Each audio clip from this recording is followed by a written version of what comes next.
Pemirsa, Ombudsman Aceh menyampaikan laporan tahunan 2022 kepada sejumlah wartawan yang berlangsung di kantor Ombudsman Banda Aceh pada Kamis 19 Januari 2023. Memasuki awal tahun 2023, Ombudsman Aceh mengundang sejumlah pimpinan media dan jurnalis pada kegiatan penyampaian laporan tahun 2022. Dalam kegiatan tersebut, Ombudsman RI Perwakilan Aceh menyampaikan berbagai isu seputaran penyelenggaraan pelayanan publik.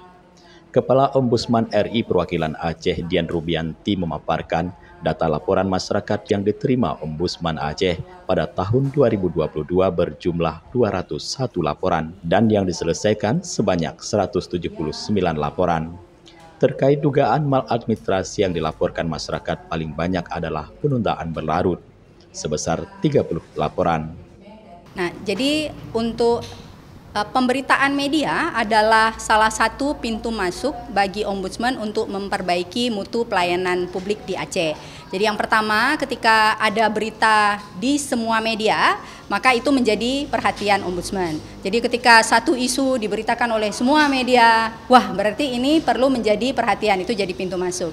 Yang kedua, mungkin hanya diberitakan oleh 1-2 media, tapi diberitakan dalam bentuk jurnalisme investigasi yang dalam, dengan data yang kaya, sehingga walaupun hanya 1-2 diberitakan oleh media, tapi ini kita melihat, wah ini isu ini penting untuk ditindaklanjuti ketika dampaknya itu ternyata cukup besar terhadap pelayanan publik.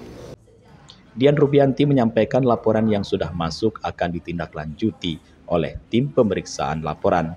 Selanjutnya, tim Ombudsman Perwakilan Aceh segera terjun ke lapangan untuk melihat langsung laporan masyarakat yang masuk.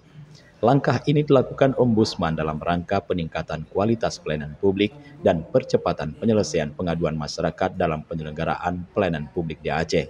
Dari Banda Aceh, Tim Liputan Aceh TV melaporkan.